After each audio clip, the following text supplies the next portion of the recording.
Montrouge, ça m'a claqué aux oreilles. Voilà, comme ça, vous dites, tiens, Montrouge. Bah oui, bah Montrouge. Une idée de cuisine, fabuleuse cuisine. Moi, je crois que c'est un projet qui est essaimable, qui doit naître à Montrouge. Par un, c'est pas grand-chose, mais un parrain utile, ça peut servir. Caroline Goldman, merci de nous accueillir. Caroline, merci beaucoup de votre soutien. Montrouge sera ainsi, si les Montrougiens nous font confiance, la première ville de France à disposer d'un institut de l'enfance qui fera travailler pédiatres, pédopsychiatres, orthophonistes, psychologues, assistantes sociales pour le bien-être de nos petits.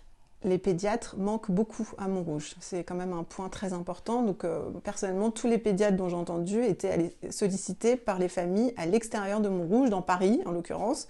Bon, ça paraît un peu fou parce qu'il y a quand même beaucoup d'enfants à Montrouge.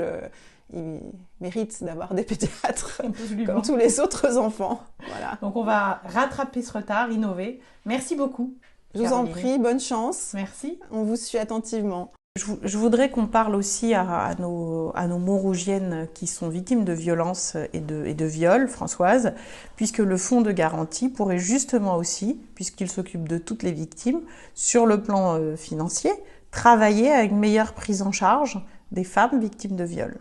Et c'est aussi l'objet de cette maison des victimes et de la résilience que d'améliorer l'indemnisation, la prise en charge de ces victimes. Donc c'est un immense travail que chaque ville, chaque département doit accomplir pour améliorer la prise en charge des victimes.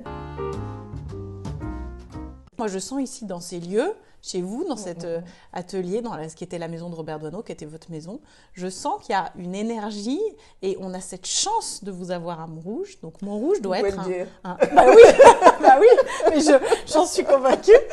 Et donc Montrouge doit être, c'est un signe du destin. Finalement, c'est le signe du destin que ça doit être le lieu d'ancrage d'une maison, d'un centre ou d'une fondation. Des choses peuvent partir. Il y a quelque chose à créer, effectivement, qui correspond à ça.